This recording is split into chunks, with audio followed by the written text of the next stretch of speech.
I'm That's built fair. different. Don't hate me. 2x4. Motherfucker. Anyway, listen, we are back here again. It is episode 42 now.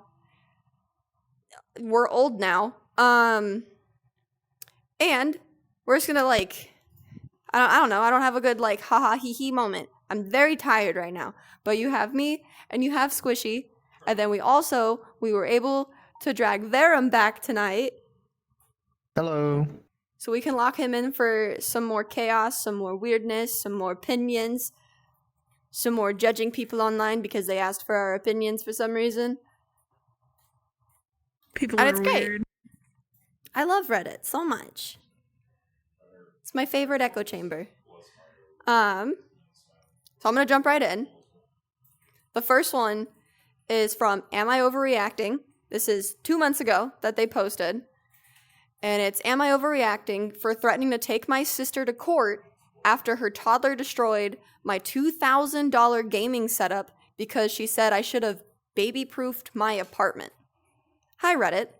I'm 25 female, and honestly, I'm at my breaking point with this one. I need an outside perspective because my entire family is acting like I'm Hitler for standing my ground. Am I allowed to say that on Twitch? Too late now. Well, As a historical person, I'm pretty sure you're allowed to. I think so. So I'm a student software developer and a pretty serious PC gamer in my free time. I live alone in a one-bedroom apartment that I've spent years making cozy and functional. I saved up for a long time to build my dream PC setup, triple monitors, custom mechanical keyboard, ergonomic chair, the works. Altogether, my rig is worth a bit over $2,000 and I take care of it like it's a child. Last weekend, my older sister, 30 female, asked if she could crash at my place for one night because her apartment was being fumigated and her husband was out of town. She has a 3-year-old son, Max. Let's say he's spirited. I love him, but he's a little chaos goblin. I hesitated, but she swore she'd keep an eye on him and that it would just be for one night. I show up Saturday afternoon, and immediately it's clear she wasn't kidding about Max being a handful. Within 10 minutes of arriving, he pulled 4 books off my shelf, thrown my houseplants onto the floor, and spilled juice on my area rug. I try to stay chill. He's 3. I get it. But I asked my sister politely to please keep him out of my office where my PC is. She rolls her eyes and goes, "He's just exploring. He's curious. It's normal." But she closes my office door anyway. Cut to Sunday morning. I wake up to screaming. Max had apparently woken up before his mom managed to open the office door and decided my PC setup was his new jungle gym. He pulled down one of my monitors, cracking the screen. He stuck crackers into the PC tower's ventilation slots. I'm not kidding. Yanked out my keyboard caps, had colored on my chair with permanent marker. The cherry on top, he poured apple juice into the tower. When I tell you I went silent, I mean dead silent. My sister comes in, sees the damage, and just says, "Oh no," in this incredibly flat tone like somebody knocked over a cup of coffee. I start freaking out, and she has the audacity to say, "You should have baby-proofed the room if it was that important to you." I lost it. I told her, 1, she knew he wasn't supposed to be in there. 2, this is my space, not a damn daycare.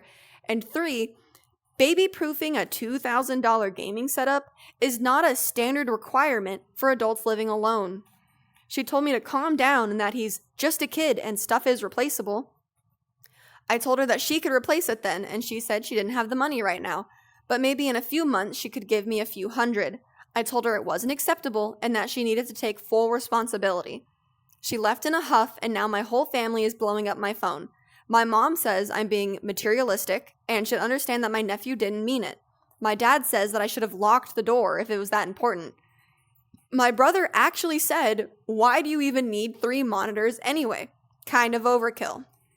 I filed a claim with my insurance, but there's no guarantee if it'll be covered because it was technically guest damage. I just told her that if she doesn't pay up, I'll take her to court for what happened. Now I'm getting texts from my sister demanding an apology for blaming her kid for being curious. I told her I'd drop it as if she covered the cost of repairs and replacements, or at least met me halfway. And she blocked me. So am I overreacting if I take my sister to court over this. That's part Me one. first? Yeah, if you want to, man, shoot for it. Okay. I wouldn't take her to court. I would be very upset though, especially if my family member's kid, like, okay, I can't be upset with the kid. He's a little devil for sure. But man, yeah, at least toss a couple hundred over or something eventually. It would hurt my soul, especially for you or I. This is kind of like our main, well, I don't have much of a life, but I guess you guys do. Debatable. Yeah, it would upset me. Like, That's really debatable. yeah, I seen you go to the beach once. You know? Yeah, well, That's fair. I got really Outside. sunburned. Okay. Yeah. Yeah. Like, I actually had a problem like that recently. Not that somebody came in and broke my stuff, but I actually thought that my 4090 sparked out and broke on me. That by itself is like $3,000. I was about to freak Ooh. out. So yeah, in regards to something like that, that's like my livelihood, man. And I don't like her family ain't, they're being ignorant about it. She was kind enough to let, what is it, her sister and Yeah. the kids stay. But I do also agree with the father. She should have locked the door. I would have definitely locked the door, like to the office where all my like main workplace yeah. and expensive shit is. Yeah, I would have locked the door immediately. My only thought on that is I'm wondering if the door doesn't have a lock.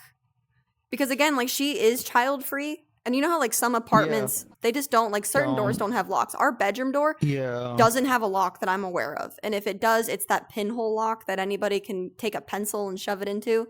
But like, Yeah.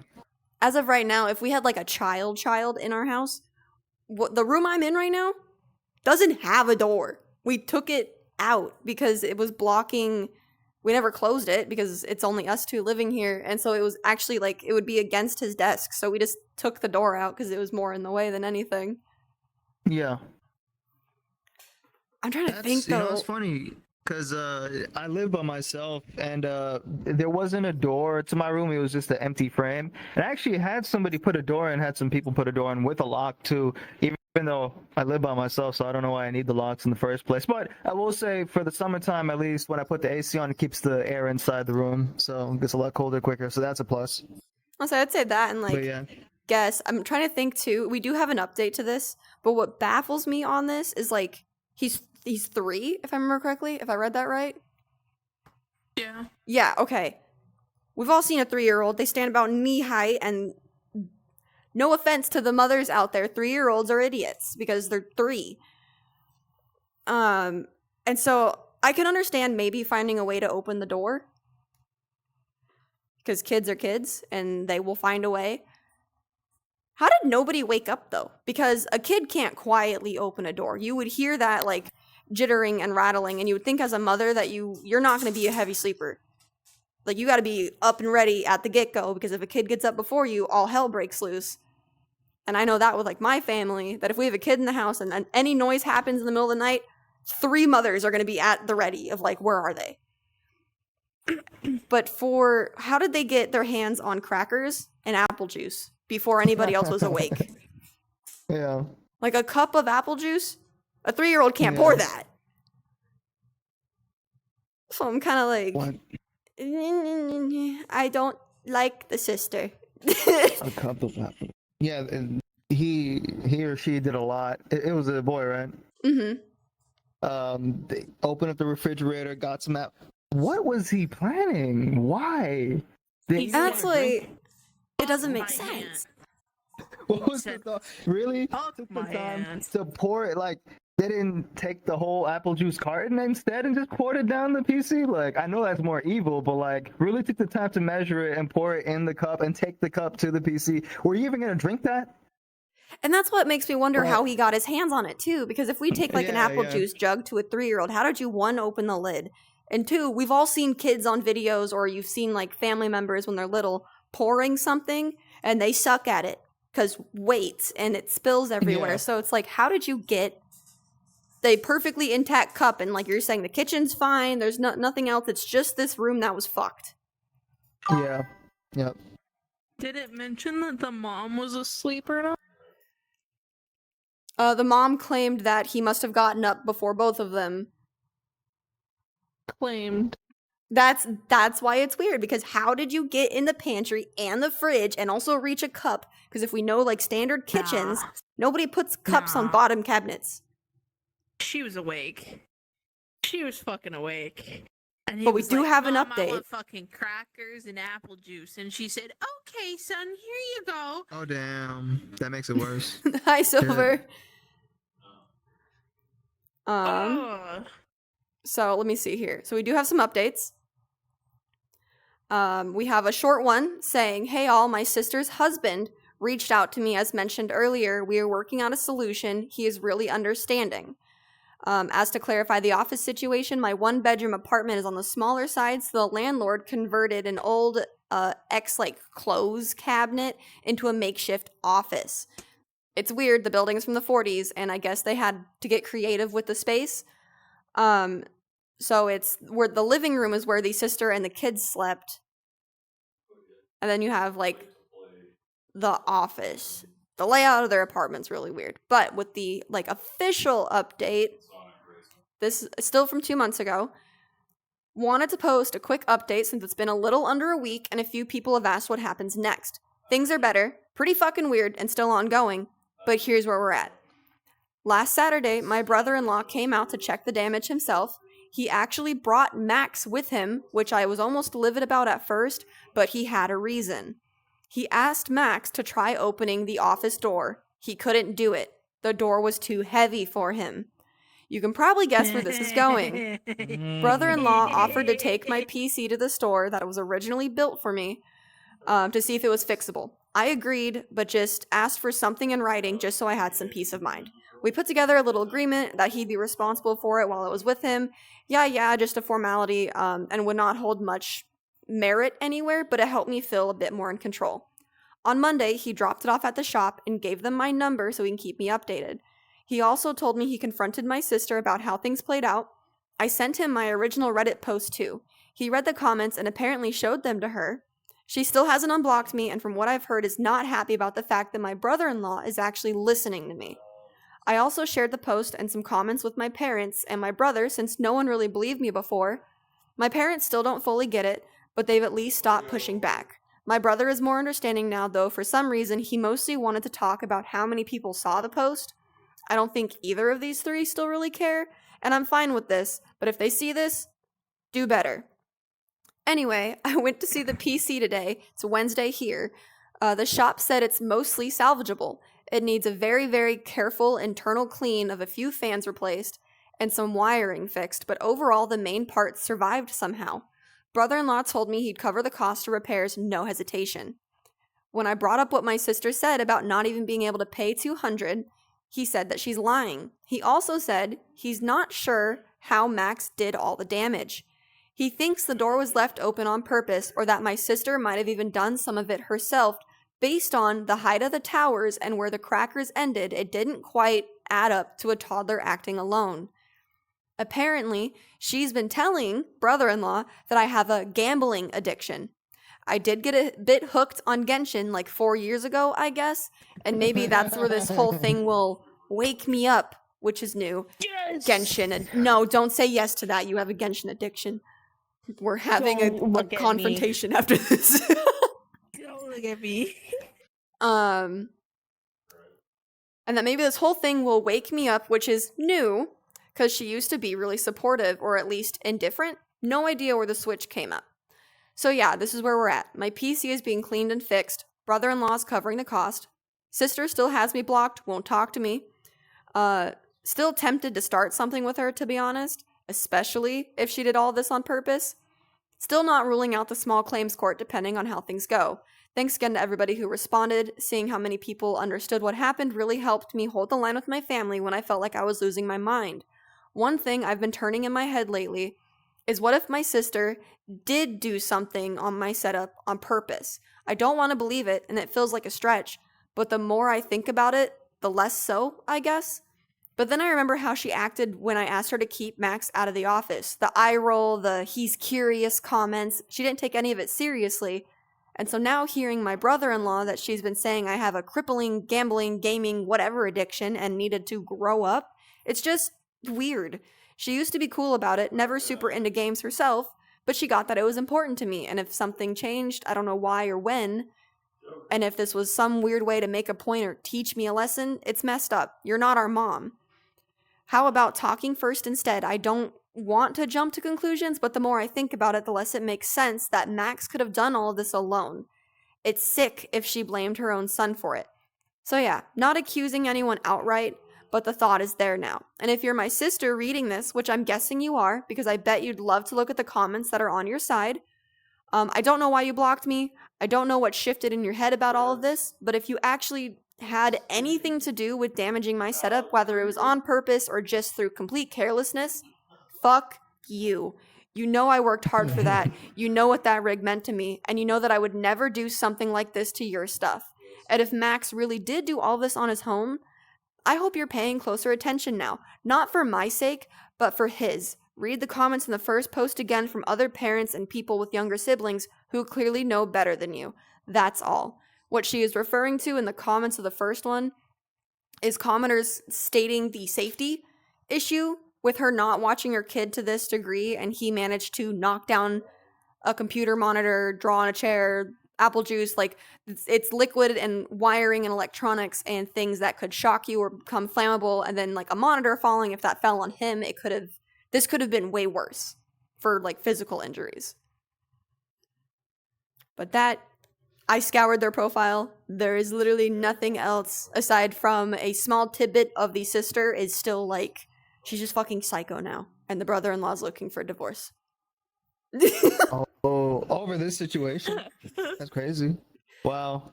But the husband's name is Max? The son's name is Max. The husband was just marked as brother-in-law. Oh, okay. Yeah, good guy, brother-in-law, at least he was understanding about the situation. But now my perspective has shifted just so slightly. Okay, so that's crazy. The plot thickens if, the sister was really up in the room like that and stuff like, just because of this Genshin addiction. And that's another thing too, by the way.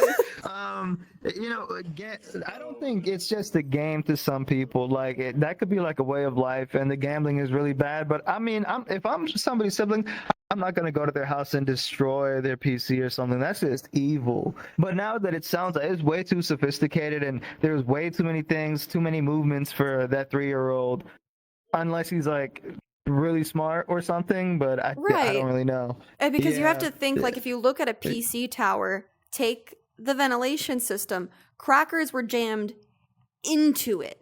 And those are very small slots. Like that, toddlers don't have, clear hands to do that. It would have been all over. For it to be just in these things, that seems so like methodical. Yeah. Oh yeah.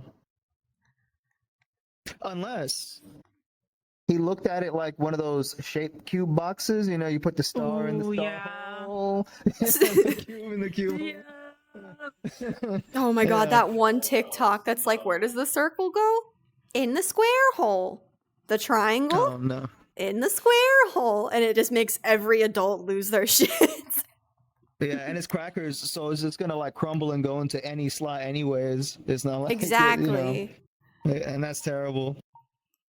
I am glad the brother-in-law was like, yo, I got you. Like, sorry, my wife's a piece of shit. And I actually really, really appreciate the fact that he was like, listen, I brought the toddler here because I want to see something. Like, the fact that he had that suspicion to initially bring Max back and be like, open that door, tells me that he's aware that she has tendencies of this matter where, like, he does things. And she goes, oh, kids will be kids. And it's like she actually had a part to play to certain things happening. Yeah.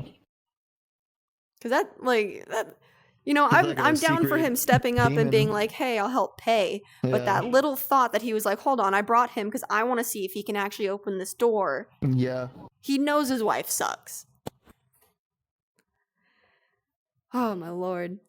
I feel like I would cry. I've had kids in my house, and, like, I keep an eye on them, but I've also The thought of like my shit breaking due to it being a child is terrifying because they're kids, so you can't sue a child. But I think it's worse when family's involved too. Because you Yeah. understand that if you Yeah. take them to court because they're not owning up, kiss that family goodbye. Like they're never Yeah. gonna talk to you again. Yeah. Holy shit. But with that, and the sort of kind of conclusion, I'm glad the PC's not completely fucking fried and it was repairable. That would actually bring us to Squilliam's story. Sorry, my fiance was getting a phone call. Yay. I'm not getting yelled at today. Yet. What do you mean yet? I'm thinking about Genshin now. I haven't. Listen, I haven't spent a dime in like a year and a half. Would you like to tell the audience and Verum your collective over the... Now, granted, I will give you the grace of that you've had this game for years. But do you want to tell them your accrued total for this game? So, Genshin came out in 2020 during COVID around like Christmas time.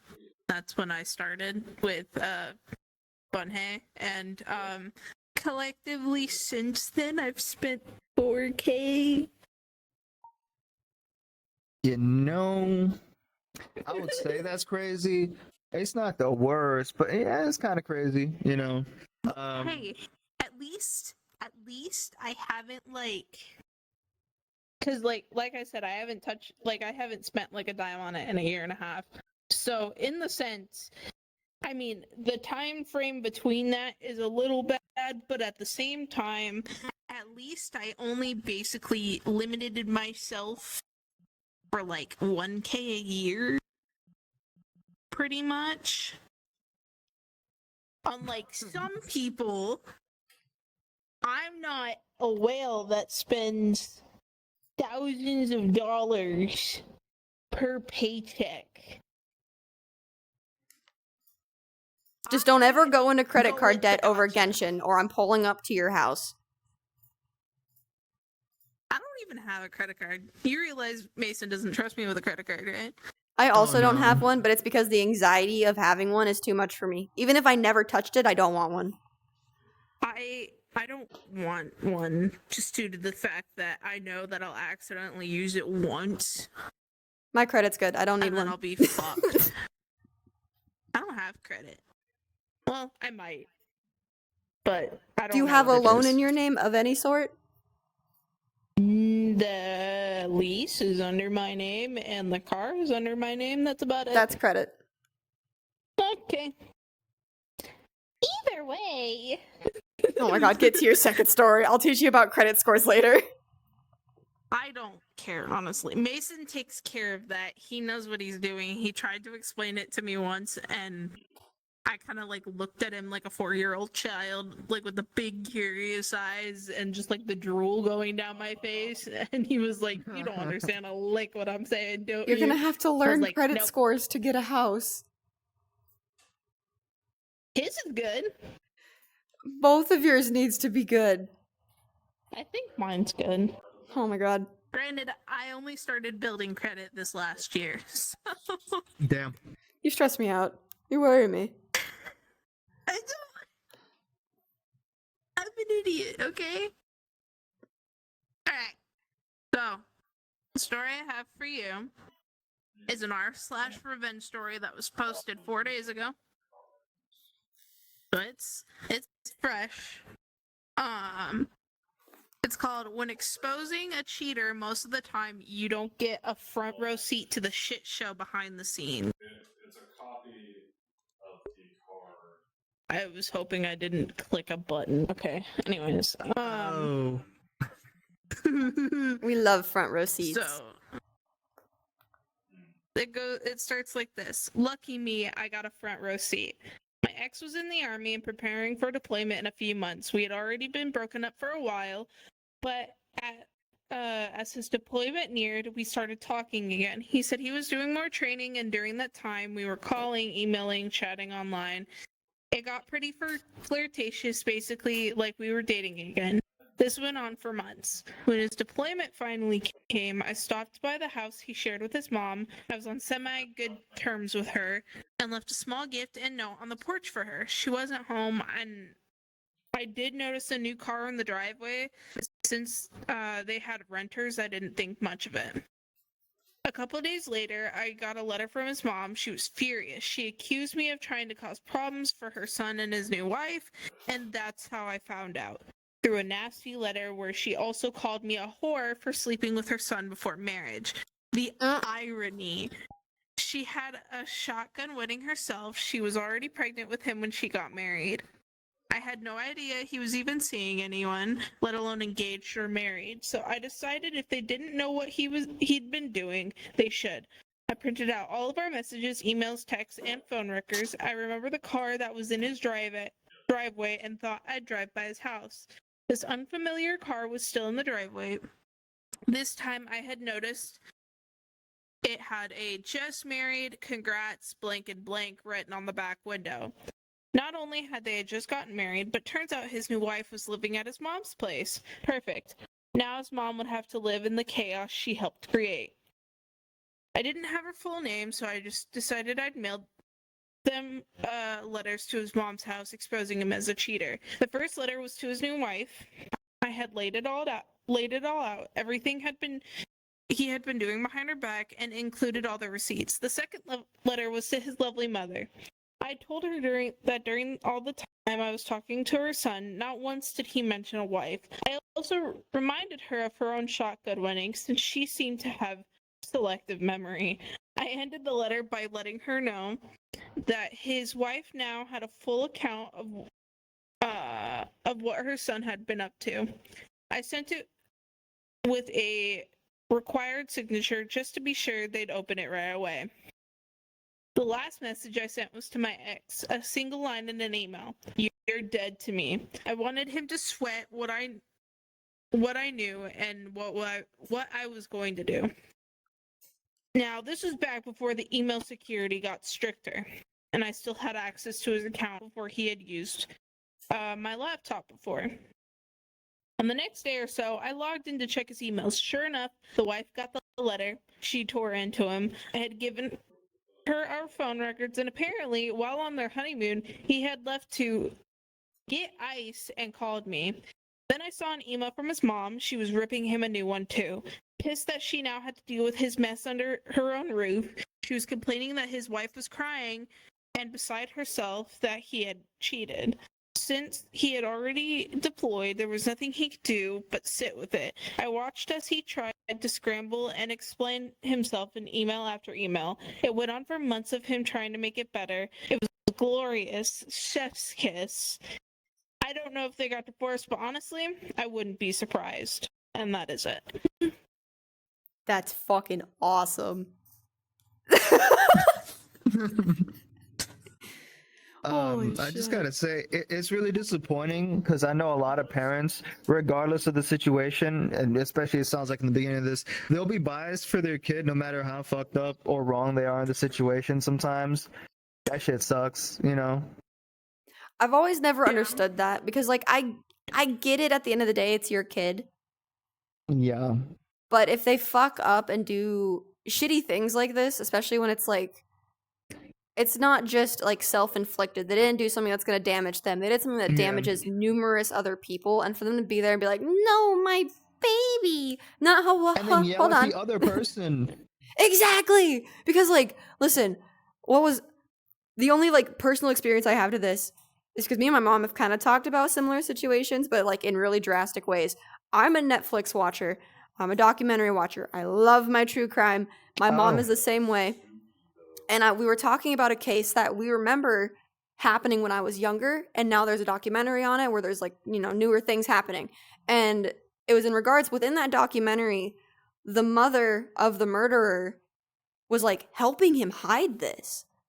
And I called my mom as like a joke. Oh, wait, is this the one with the one like he would throw the bodies in the well or whatever, and then at the end he kills his mom? No. Oh, I was about to say. You're talking about like the Gabby case, right? I Well, this guy kept believe on her killing name was people. Gabby. throwing them in the well, and then like the bodies kept on disappearing. He had no idea why. And then one day he killed his mom, and her body never disappeared because it turns out his mom was cleaning up all the bodies in the first place. Like over all the years he had been killing people, and he had no Oh, idea she was helping. That's crazy. Yeah, I thought that was what you were talking She's about. she's Yeah. talking about the one with the girl and the Was guy it that Gabby lived in the, Petito? like the little yeah, the little van, and like he killed her up in the mountains when they went on yeah. one So last it was a trip. couple that did like a vlogging thing together where they traveled all of the states, and he murks her, comes back, without her, and everyone's like, where'd she go? And also she was posting everything on social media, and suddenly there's no post. So like, what the fuck? And the mom wrote him a letter that said on the title, "Burn after reading," stating how like she would help him hide a body, she would get the shovel, she'll keep him safe, like all of these things, right? The parents clearly knew, and so I called my mom as a joke, and I was like, if I murdered somebody, would you help me hide the body? No. And she was Why like, honey, kill her? from what was understood, because we're never gonna know. So ultimately, at the end of that case, he went and himself to never face the Oh. actions. Okay. But like I called my mom and I was like, would you do that? And she was like, I love you so much. Absolutely not. I would throw your ass in jail. And I was like, thank you. You know what? Thank you so much for telling me that. I'm glad you're a normal functioning human. Yeah. And so it's like anytime from severities of like, stuff like cheating to murder, I've never understood the parents who were like, but you're my baby, you can do no wrong. And it's like, no, whoa. This is why they're No. like this. This is your You creation. enable everything they do. Yeah. They just And- enable everything they do. But like props to the girl though for being like, oh, you're gonna fuck me up? Alright. Have this and have fun. That's awesome. That is like the best way that she could have handled that. Cause like she could have gone crazy, Yeah. slash tires, key cars, whatever. And she was like, actually, Oh yeah. here's the evidence. Enjoy. Mm-hmm. That is the best I outcome. just noticed you had Spider-Man on your pants. Yo, I'm not gonna lie, the Spider-Man pajamas they fuck. We've been Yeah, here for yeah. an hour. We're just like Spider-Man. Yeah. Wow. Gotta rep your parasocial relationship isn't real with Spider-Man PJs. I feel like I'm at peace. For real.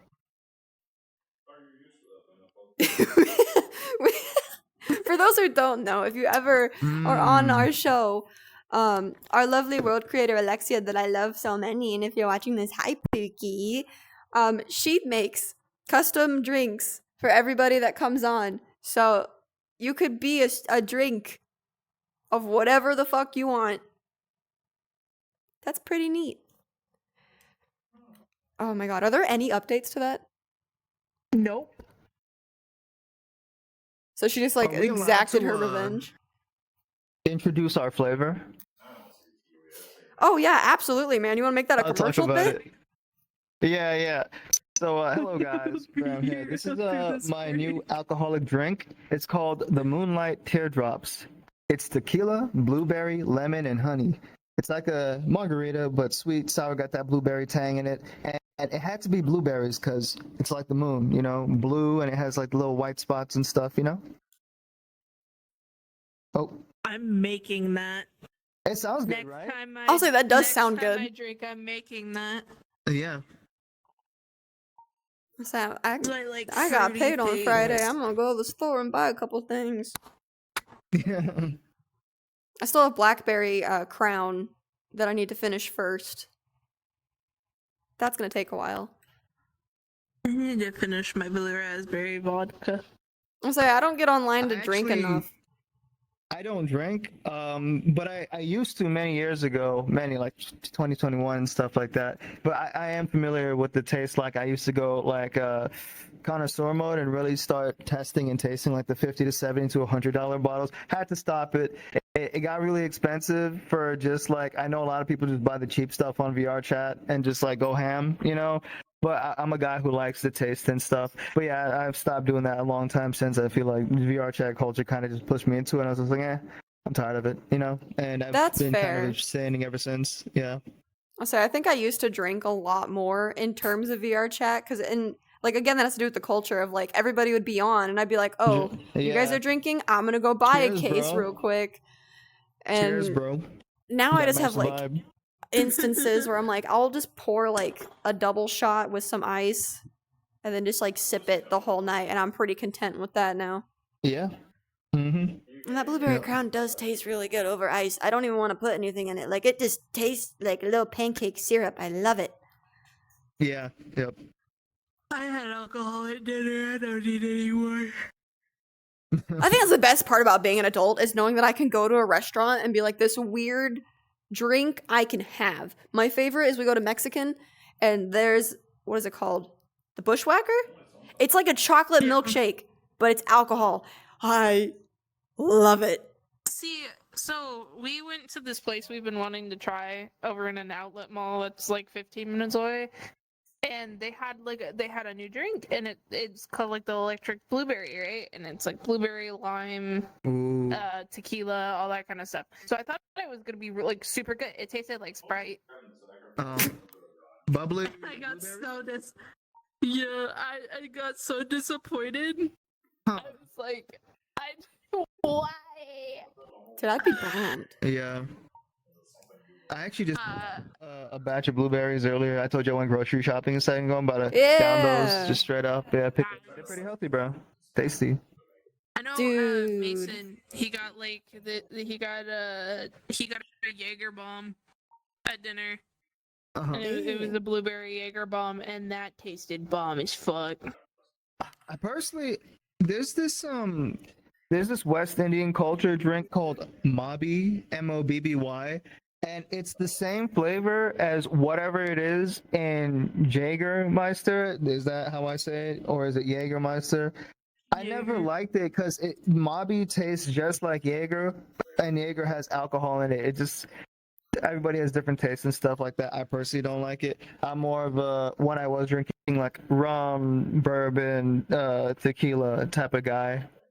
Yeah, That's fair. I can't do bourbon and whiskey.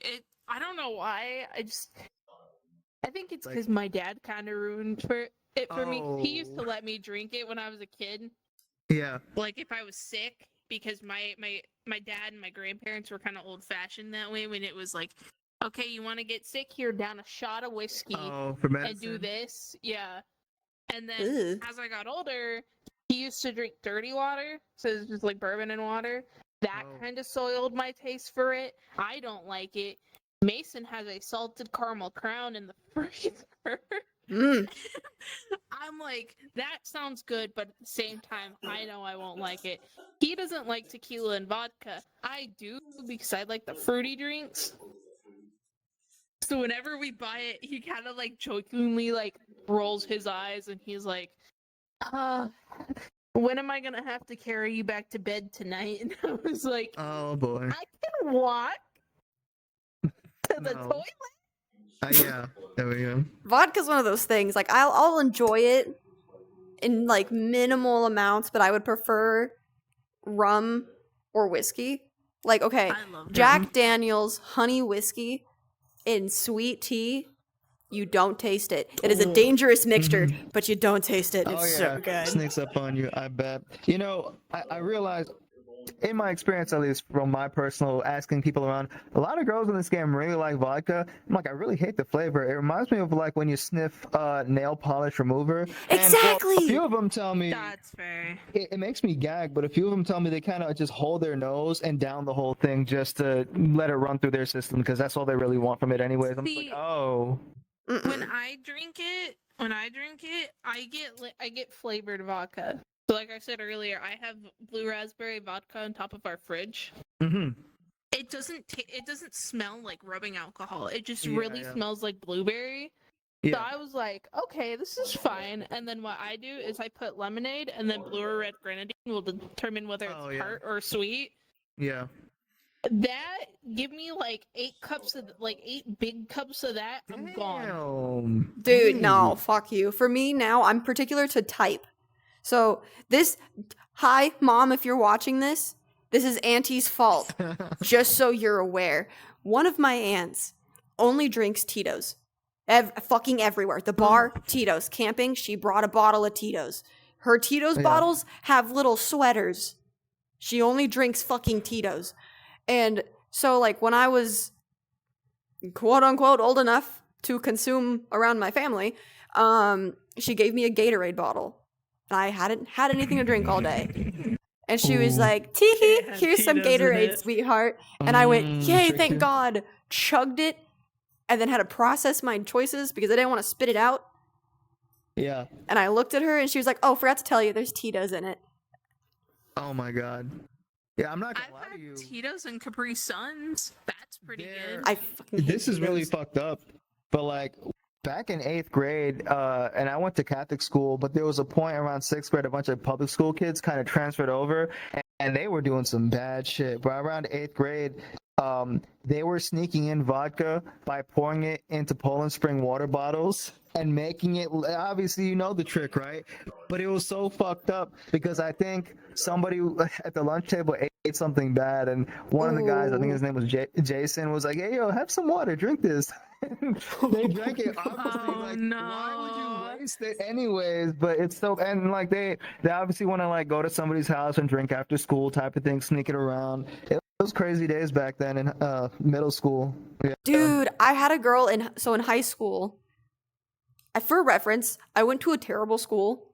Public school's great in small towns because, you know, I'm lying. It was awful. Yeah. My school made it to the news for the heinous shit that was going on. One girl that I went with who has been in and out of, like, not only juvie, but the mental institution. She also brought her bearded dragon to school one day. Like, it stayed in her jacket on her chest all fucking day. Don't know why she wanted to do that. What? Yeah, she brought her lizard to You school. Oh, I thought you said bearded dragon. Yeah, that's a lizard. Oh, okay. They get pretty big. It was neat. I did get to hold them. I love critters. But during finals, the classroom is quiet. Everyone's head is down. We're all focused. We're all like, it's finals. We're trying to get the fuck out. She thought it'd be a great idea to fill up an entire hydro flask with vodka. And she drank the entire thing. And to everybody's surprise, when we're like an hour into taking this test, and she leans over, hurls everything out, and in her drunken stupor, instead of, I don't know, get up, leave, for all I care, anything would have been better than grabbing the final papers that she was just testing on to try to clean it up until the principal had to come in with cops and go, okay, let's expulsion. go. She was expelled? Was she just Nope. straight up? What? She was back the next day. Not even a suspension? No. That's crazy. There was this, I mean, it's not a drinking related story, but it goes with the heinous shit thing. So I went to 2 different high schools. One for freshman and sophomore, the second for junior and senior. The freshman and sophomore one, okay? Heinous shit. We were on the news every fucking week. It was horrid. Sophomore year, it's the second day of school. And all of a sudden, during, I want to say, first period? It was either first or second period. So early. Oh yeah. We went into a hard lockdown. We were in that hard lockdown the rest of the school day.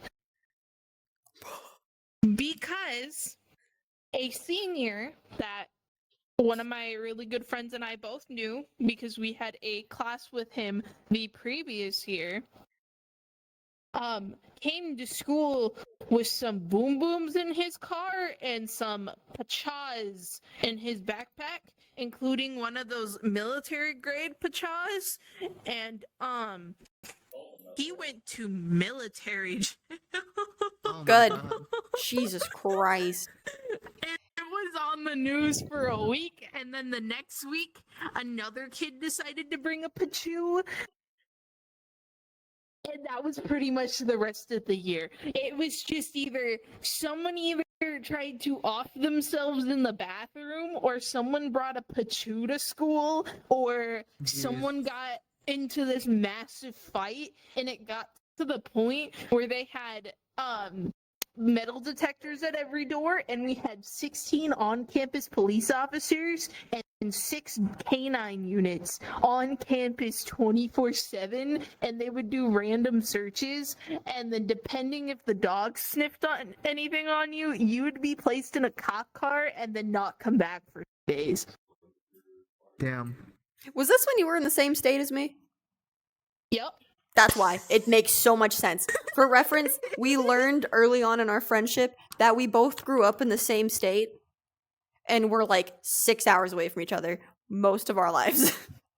Did you guys leave the state? Fuck yeah, we Are did. you willing to say what state that is, or? Nevada. Nevada. I don't even know what life is like out there. Oh, Desolate. did we talk about, we referenced like an Area 51 thing a long time ago? Yep. Oh, yeah. Yeah. That's the only cool thing. Yeah. That is the only cool thing. That you can't Yeah, even we access. We lived 6 hours away from each other and we didn't know, and then like fucking forever and a half later, we were just like, this is where I Yeah. used to live, and this is where I used to Oh, go you to too. school at. We had to check to see if we were genuinely related because of how close things were lining up. That like I called my mom and I was like, do any of these Oh. names sound familiar? Because there's a chance she's blood. Same race? Wow. Interesting. It was awesome. We basically both doxed ourselves to see if we were related. We're not as far as we're Yeah, aware. to each other. Yeah. Yeah, we're not as far as we're aware. Mm-hmm. Still on the table. Could still be a possibility. But in terms of Very heinous much shit, still on the table. I have a Your soul third story sister. for tonight. And this, I'll be honest, this was a biased pick. So this came from another Reddit podcast that I listened to on the way to work that I like heard it and I was like, that's fucking insane. I want to talk about it. Coincidentally, you were the guest for tonight, and so I feel like the stars aligned. You know, the moon said to Oh. do it. Moon haunts The moon. My moon drink. His moon drink. Time out. Time out. Dad, I know you're watching. I gotta do it. That's fair. Every video. Also for reference, my parents watched the podcast to like show their Yeah. love and support. There's one time me and my dad call every week to update each other on life.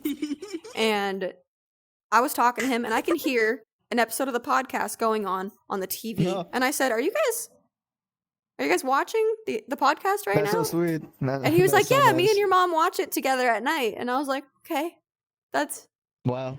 wholesome, right? And I was talking to him and he was like, Whoa, wait. She's grabbing your titty. And I was like, let me explain. In VR chat, that's a normal thing. Yeah, Nobody yeah. does this in real life, just in the game, because it's not real. This is really, like, this is just a normal, like, hello, if you will. And he was like, oh, okay, that makes sense. She's doing it again! And I was like, Dad, this is normal. It's all right. Yeah. And so now They it's have like an since episode thing. adopted me. I've called my Okay, dad okay. on this podcast. Like, Oh. they're yeah. well aware of everything that happens here. And But the VR third chat in story- general, or? Oh, yeah. I've put my dad in the headset one time. I put him on a roller Oh, coaster. Okay. He had to Interesting. learn the hard way that most Avies have ears and tail. Yeah. That when he was on my account and I showed him like how to do mirrors and stuff, he looked around and he Yeah. was like, "So is it a butt plug tail?" And I was like, "Dad, no, it's just Yeah. something they put on the character. It's Oh not my how God. that works." Yeah. Is he familiar with the Japanese animes? Oh, okay. He grew up watching Sailor Moon, Wow. Cultured. right? So he raised a little nerd because then Pokemon was popular when he was like in Yeah. his 20s, and then when I was born, he was like, "Look, Pokemon." Wow. And now I have a problem with cards. I'm jealous. Dude, my dad is like, It's he's a not fucking problem. G. I will flex my dad any day of the week, but it's like that man he's taken me to Pride events, he's taken me to Comic-Con, and when he takes me to Comic-Con, I bought him a Deadpool mask for his birthday one year because he liked to call himself Dadpool. He would get a robe, a wife beater, and some slippers with like pajama pants, put that mask on, and go to con as Dadpool. You was San Diego? No, it was all just like stuff that was in Nevada, so really small things, but Oh, okay. he would always come every year. If I said, hey, I'm going to Comic-Con, like, can we go? And he'd be like, I got tickets already. I'm like, fuck yeah. Nice.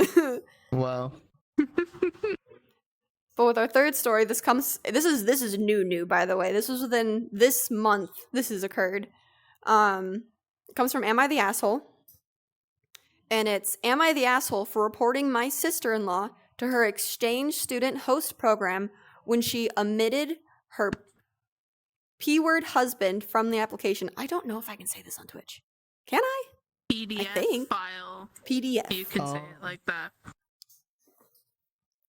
So, trigger warnings galore, obviously.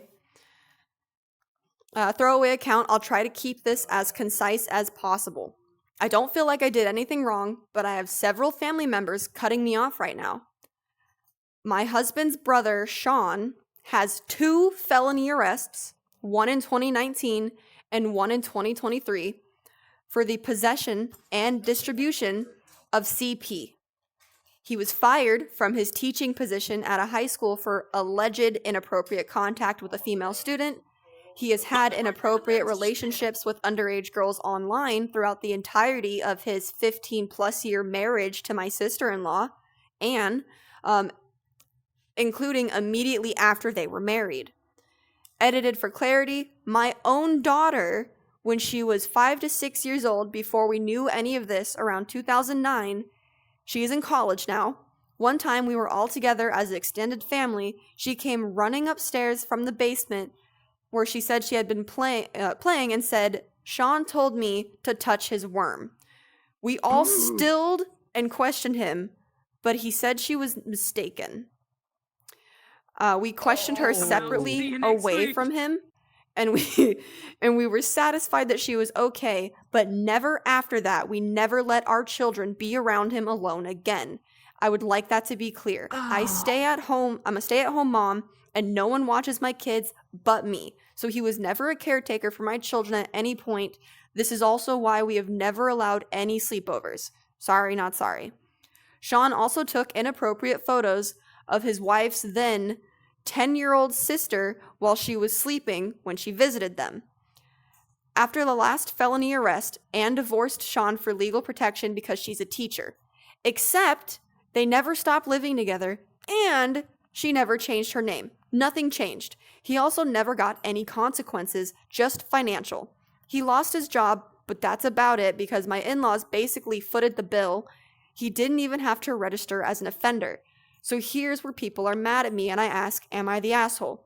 Anne posted in our local moms group on her Facebook wall that she's hosting a foreign exchange student for the summer, and would anybody else be interested? My head about exploded.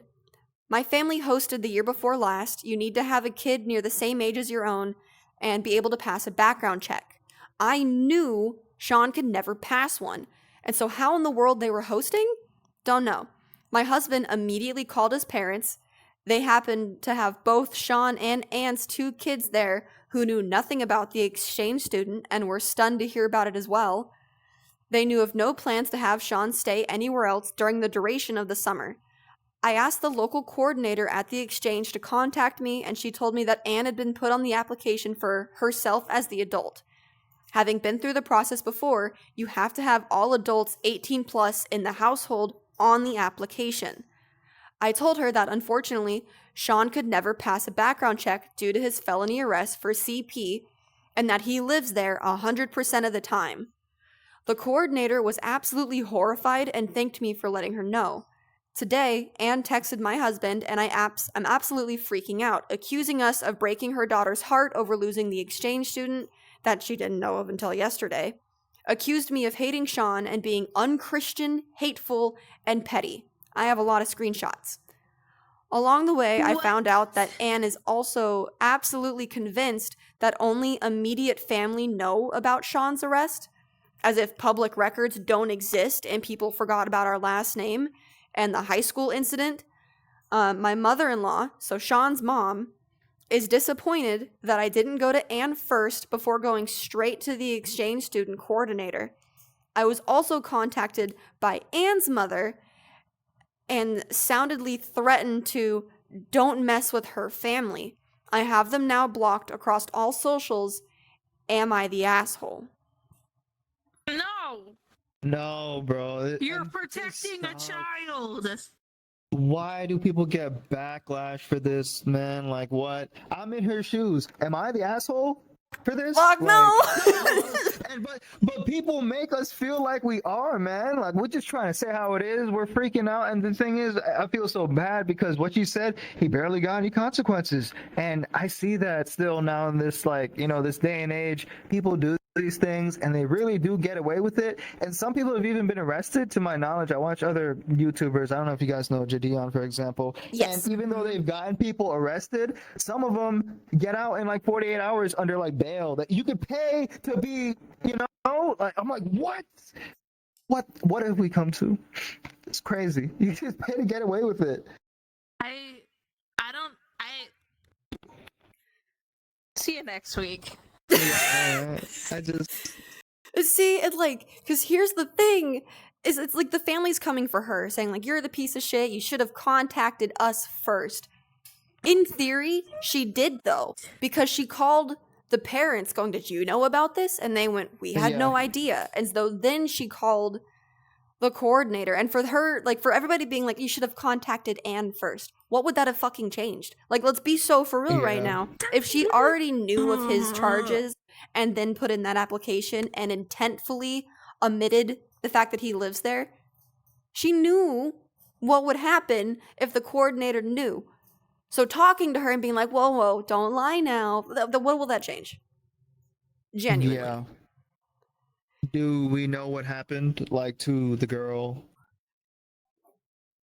So I do have, I had to scour her profile. I found 2 updates. Okay. And where'd it go? Right here. So update 1 was 19 days ago. Last night, my daughter, the one mentioned in the story who is now an adult, a college student who is home on summer break, came home from spending several hours with her grandparents. They had a very long and thorough talk about this situation. They believe that I instigated it, but don't actually blame me. They say it will have serious and far-reaching effects within the family, and to that I say, these are natural consequences. Anne has no business applying to the program, and of course, if Sean had been a decent human being, none of this would ever be a conversation. I told our daughter all the specific things she didn't know that Sean has done.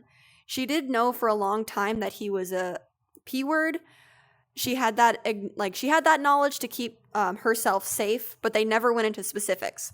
Now she knows everything. She has no recollection of the worm incident, but she told us something that upset us. My husband recounted how he would watch his brother basically groom, his word today, younger girls when they were teenagers. Please be kind, this was in the 90s and he didn't know anything about this, just knew that it was weird. He said that he would watch him flirt and manipulate younger women, but he thought it was innocent and noticed that behavior more and more as they got older, but never thought it was sinister. And then our daughter said, okay, this makes me feel better. When I was little, I had like a weird crush on Sean. I knew it was wrong because he's my uncle, but I felt confident that nothing physical happened to me because I was never alone with him. But somehow he was saying things to her, which is his MO. My mother-in-law says he has Peter Pan syndrome and blames his problems on being stuck in his teenage years emotionally. What? I think it's a cop-out. What the fuck? Peter Pan syndrome, the next VR chat issue. He took it to the Neverland dungeon. Let me just soar away to Neverland on my fucking ass. And If you thought Yeah. DID was bad, wait till they learn about Peter Pan syndrome. oh Is that real? No way. The DID thing in VR chat just gets worse by the day. Yeah. I No, received I a meant text Peter this Pan morning. syndrome. I'll have to look that up. There's no way that's a real thing. Actually, I Schooliums, can look it up real quick. Jarvis, Yep. look that On up. On it. I am I also already received on a it. text this morning from the exchange coordinator, and it said, "Hi, so as it turns out, Anne's ex-husband is going to move out and she is going to host. He won't ever see the girl. I really appreciate you for telling us everything." I responded, "So the problem that I have is that my husband called his parents before I ever spoke with you to find out if he was going to live with them, and they had no idea. Sean had no idea. Anne had no plans to tell you when she let him off the application. Just so you know, she planned all along for him to be there and for you to never know about it. She's untrustworthy. She tried to get him to be a chaperone on one of these exchange trips after his first arrest. You should also do a home visit. Their home is in shambles. It's not fit for an extra person. I'll leave it at that. And if they decide to let her host after this, I don't know what they are putting themselves in crazy liability." I did find one more update. So, let's see. Got in touch with the corporate office, and they said it was egregious that despite the info I had provided, they would still be allowed to host, and that Anne had admitted to me in writing that she had omitted him from the application, and not to put any references on the application who had known about the arrests. She said to me plainly when accusing me of being the one to rat her out, they forwarded my complaint to the director of the local office, and she emailed me to call her. This happened to be the person who is Anne's friend. I called her and explained everything in detail. She was unaware of the magnitude of the situation, and I said, "Please let me share with you the arrest reports." And so I forwarded them to her and understand what you're dealing with. I said, "I know you're friends," and she cut me off and immediately began to distance herself from Anne, saying that they had worked together in the past. I explained my position as a mandated reporter, my obligation to protect anything incoming to minors, and of course my own children, and that I was 100%, 1,000% certain Anne had zero intention of moving Sean out of the house before any student arrived. Despite any intentions, the optics are terrible. She agreed completely and said that the liability was too great and that they'd be taking them off the hosting list. I also told her about Anne's mother threatening me over this, and she was sympathetic and offered to deny them over the home visit because and not because of any background check or living situation. I told her that Anne already hates me, so it matters little what the reason she gives them for a denial. But they are denying no exchange student is touching that house. Good. Yeah. You looked it up? Yep. Is it a real thing? So 2 things. Right? It is not recognized as a medical diagnosis, but a psychiatric disorder or it's a psychiatric disorder. It's actually based off narcissistic personality disorder. So it's a term informally to describe adults who exhibit certain behaviors like avoiding responsibilities, procrastinating, avoiding commitment, difficulty expressing emotions, and rely on others to make decisions. But they also exhibit similar patterns of selfishness that come from the narcissistic personality disorder and hold themselves in higher degree of self-importance and entitlement.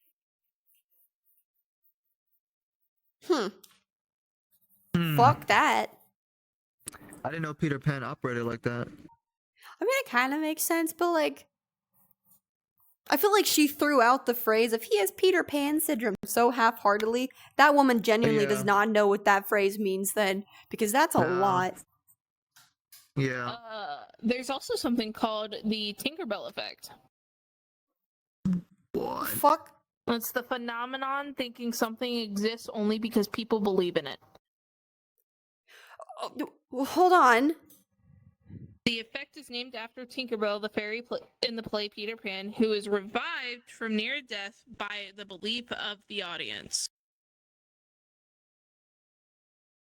There's Thumbelina syndrome?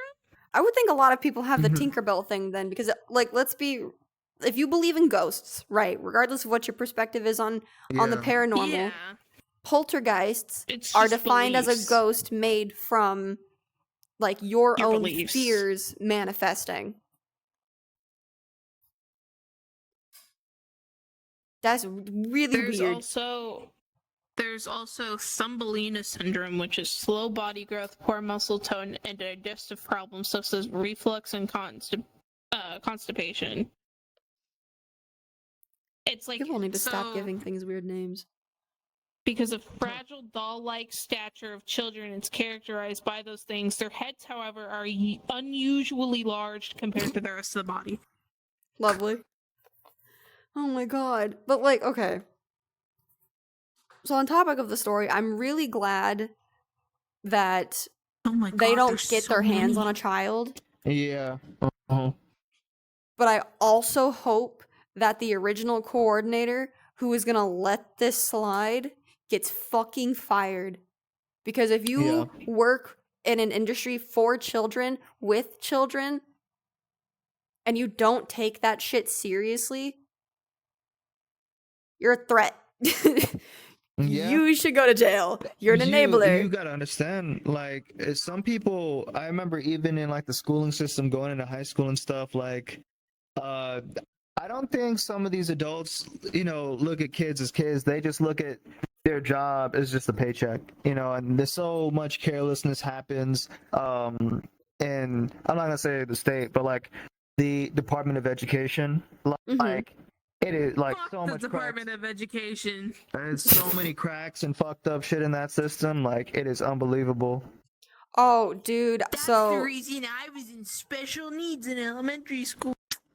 Mhm. well, like, part of why I take things like this, especially when it involves children, as serious as I do. So, like, not only due to, like, obviously personal trauma, tee hee ha ha, and watching that person get off scot-free, basically. This motherfucker Bro. got a slap on the wrist and then was Yeah. able to expunge it from his record after a year.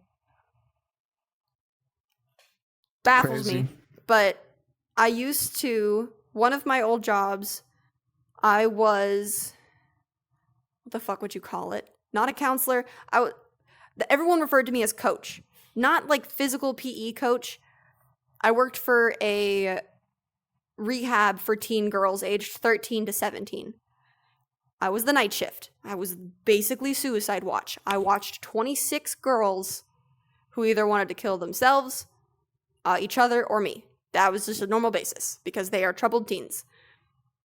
And there was one guy they hired that I went to school with, and I went immediately to the administration, and I was like, I'm telling you now, I know you can't do anything yet.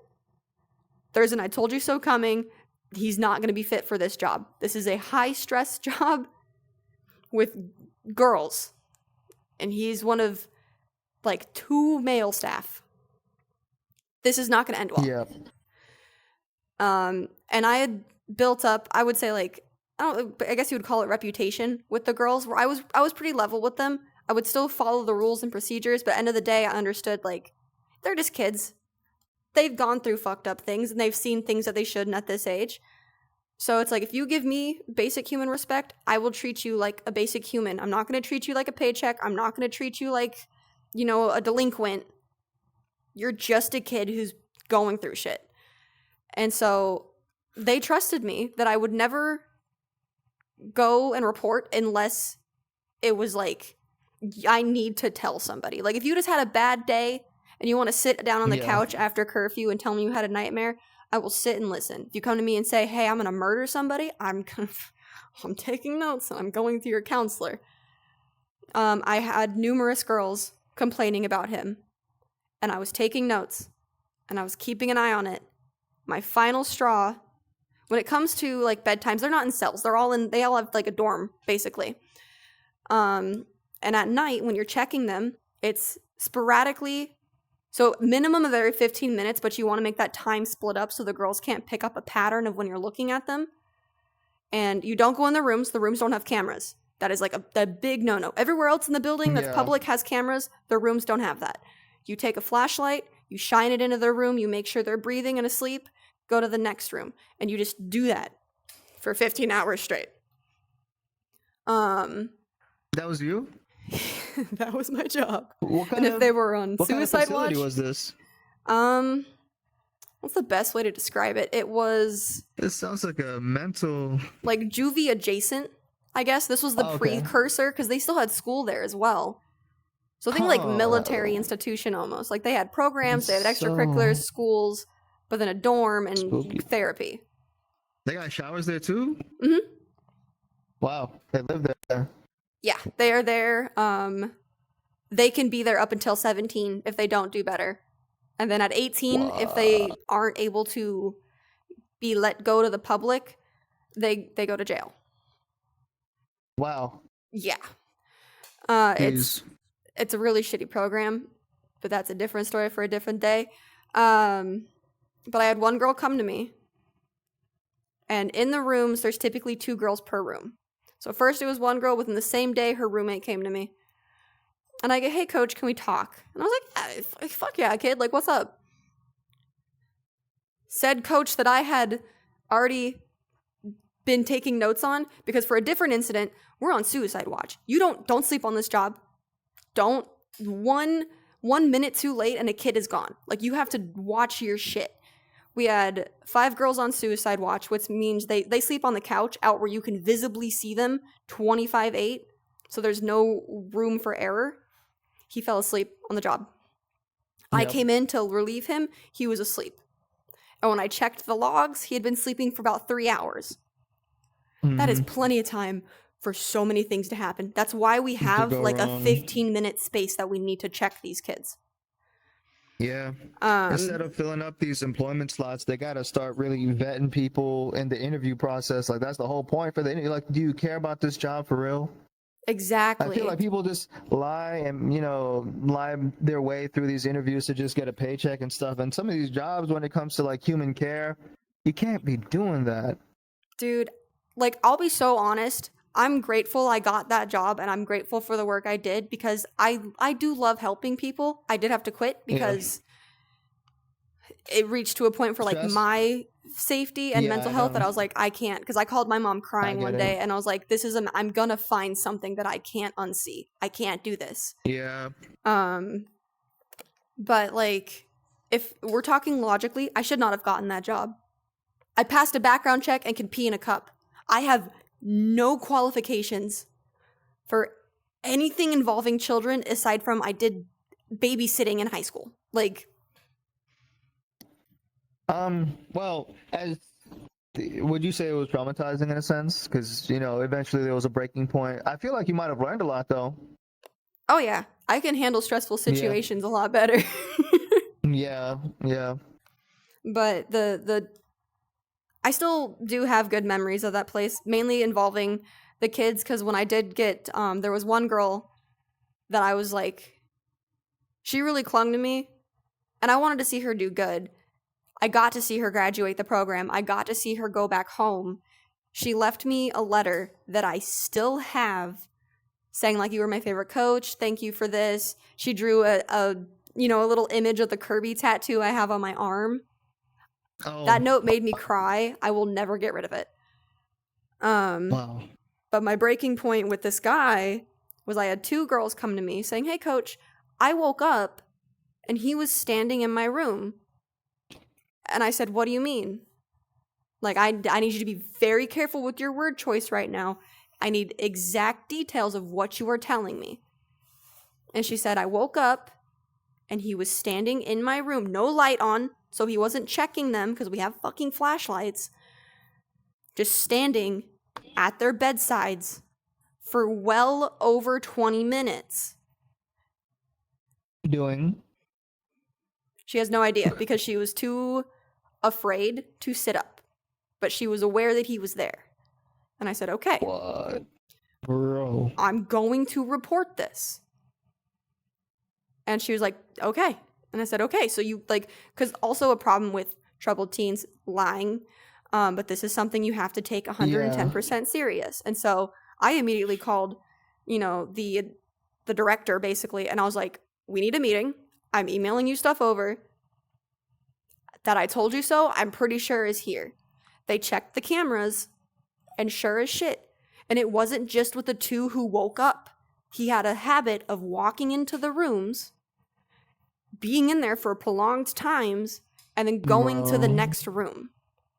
You know, at that age, as a kid, I don't know, like sleeping before school and stuff, you have a weird light on, like a night lamp, and then you hung up your hoodie the night before, and you wake up in the middle of the night, and all you see is like a shadow of something, and you're just like, you're paralyzed looking at it, you don't want to move, you don't know if it's somebody or like a ghost or something. That's what it's like. But there's nothing there for me personally, but for them, there was actually somebody there. That's spooky as hell. Like, well, and there was a lot of like, they tried to hide it for a minute of like, oh, you know, it could have been the jacket thing. But the thing is, because these are troubled girls, jackets are not allowed to stay in the room with them. I confiscate those at the end of the night because those are something they can tie off.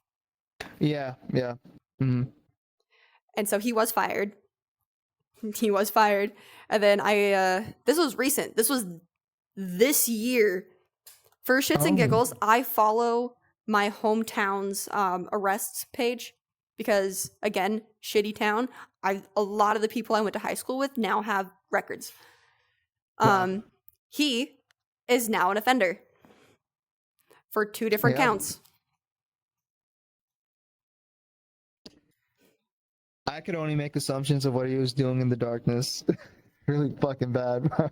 And that's like, dude, when I tell you that I was ready to lose my job because I took it so seriously and because like I saw a part of myself in these kids in terms of like, I've been depressed, I've been through trauma, I've been through what you're dealing with, and here I am coaching you. Like, yeah. You got this creepy ass coworker who you know is like kind of just thwarting and making their life probably hell and your job just harder, you know, just bad for the environment in general. I knew he was going to be a problem, and the main reason is this goes back as far as fucking middle school. I beat the shit out of him because he tried to like force himself to kiss me because our lockers were next to each other because it was by last name. Both of our last names start with the same letter. So his locker was directly next to mine, and he tried. Oh, I dented my locker that day. That's how I knew. Yeah. But when I tell you I was ready to lose my job the second those 2 girls came to me and told me that, and the second the investigation started and I found out the outcome, it's a small town. We're talking square mile. I knew his address. I was ready. I was like, today I will make a record. Yeah. Oh my God. Yeah, that's wild. Oh, I want to make a little silly thing, and it's no offense to those girls, but if he was doing the little thing, right? How many times do you think he actually finished in one of those rooms and cleaned it up? Oh my God. That's traumatizing in itself. The thought makes me angry. I don't even want to think about that. I treated those kids like I was a mom, but that's because like they'd lived there. I basically was like a stand-in mom 90% of the time. Yeah, but think about that. If he did clean it up and stuff, like, did they do black lights in the room or anything? No, they just had to check the security footage. They should have done black lights in the room. Because if he did clean it up, or if he kind of just like left it there to dry, there would have been something there. When I tell you that program is so fucking shitty, they would never. That would definitely have put him in jail a lot faster. You would think. He didn't go to jail for that when he should have, because that's like kind of weird. I don't know. That shit makes me so fucking angry, and it's like I feel like people don't understand it, and that's why it irks me. Like this story of everyone being like, "You are the shitty person for outing him." No. You aren't the children going through these experiences, and until you have held a child who is sobbing in your arms due to an experience like this, I don't want to hear a fucking word from your mouth, because that shit, you don't walk away from that the same. I didn't know this girl. I barely remembered her first name. I had to call them by last names because fucking military etiquette, and they called me coach. The amount of girls that I have held that are just like sobbing because of stuff like this, and I'm like, How do we protect adults like this? Why do we enable and victim blame? Yeah. And it's why I'm grateful for the content. I'm going to plug you in here. The content that you do and what you put out and all the hard work that you do I makes me appreciate it. so fucking happy because you're letting people know, like, this is the threat. This game is free. Kids have access to this. Watch your shit. I have coworkers who got their kids' Quests headsets the way in which I sent them your videos. Because she I was like, how do you appreciate do it. this? And I was like, I'm going to tell you a few things as a creator. Do not get VR chat. Download the app on your phone. You can watch exactly what he's doing, who he's interacting with, and hear everything your kid is doing. And I want you to watch these videos and have this awareness. And she came back to me the next day and she's like, I didn't know the internet, like, for Quest and VR Yeah. was this bad. And I was like, it's atrocious.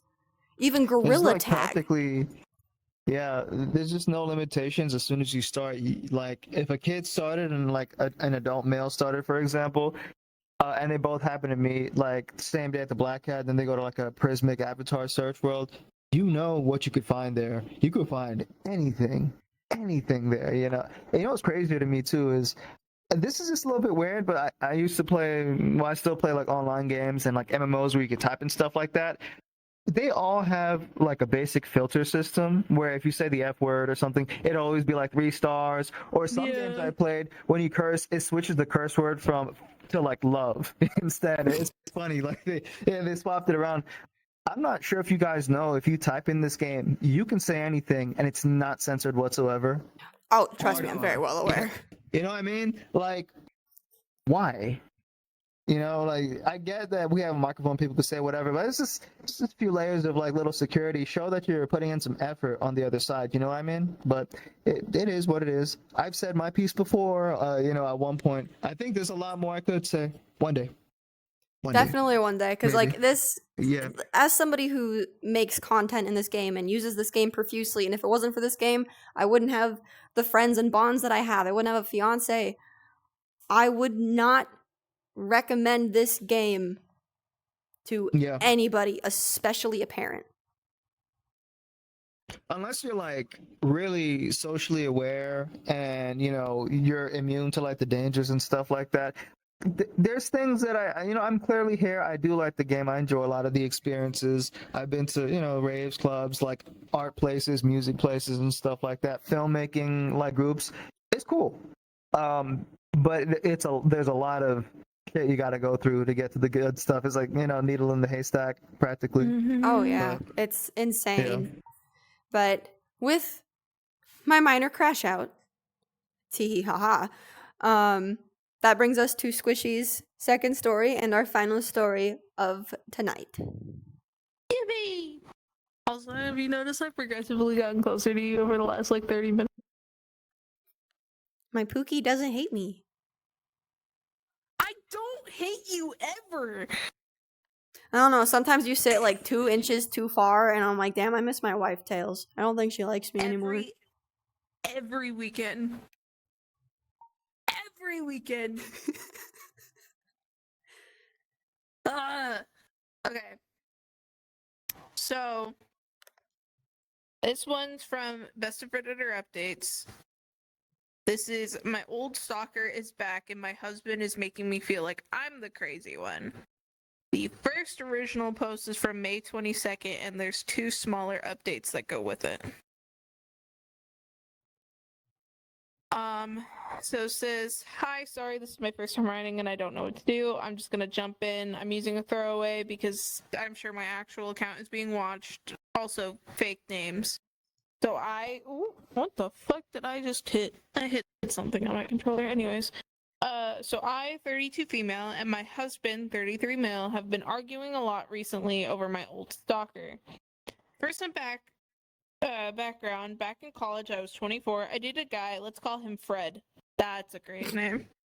We love Anyways, Fred. for around 2 months. Fred was interesting to say the least. To save time, he had several red flags once we started dating, so I dumped him. Fred acted like he couldn't care less, so I thought that was that.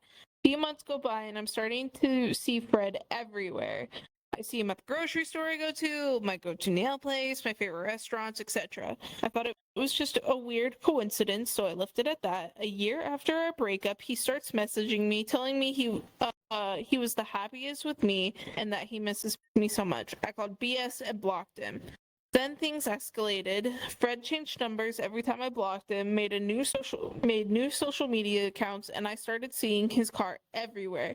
I tried getting a restraining order against Fred, but since he hadn't done anything to me, they couldn't do anything. A few months later, I was walking to my car at night. Fred coincidentally saw me walking alone and offered me a ride home. I said no and that I had my own car and kept walking. Fred proceeded to get out of his car and tried pushing me to his car. I punched him and ran to my car. I drove away and luckily he didn't follow. I tried again to get a restraining order, but it was basically his word against mine. They gave me a temporary restraining order, but that's it. I was terrified of even walking outside and deleted all my socials. Thankfully, a very close friend, let's call him Pete, stepped in to defend me. Pete ended up threatening Fred, and I finally stopped hearing from Fred. I felt free and slowly got back into my normal life. Now to present day. I'm now married to my husband. I've graduated from college and live alone with him. We've moved to a nearby city and bought a house together. Sadly, a month ago, Pete died during his sleep, and I was absolutely devastated. I have known Pete since I was in high school, and he was my closest friend. To be honest, I'm still not over his death, and sometimes I can't believe he's gone. But guess who heard about his death? That's right, folks. Fred found out and is now back. I received text from Fred a few days after Pete died. I now see him everywhere, and he's insisting we talk. I just walk away and ignore him. I've reported him, but nothing has happened, so I deleted my social again.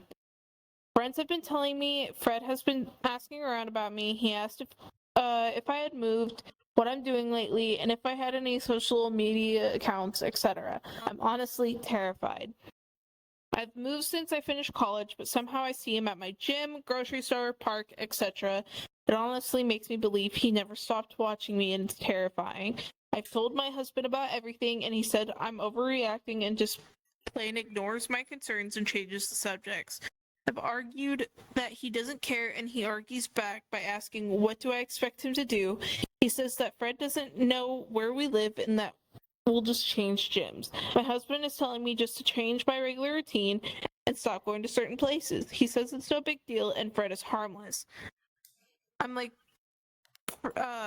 Fred tried to force me into his car. How is that harmless? My husband has been distant ever since this started, and I feel alone. I don't want to tell my friends in the fear that they will tell Fred.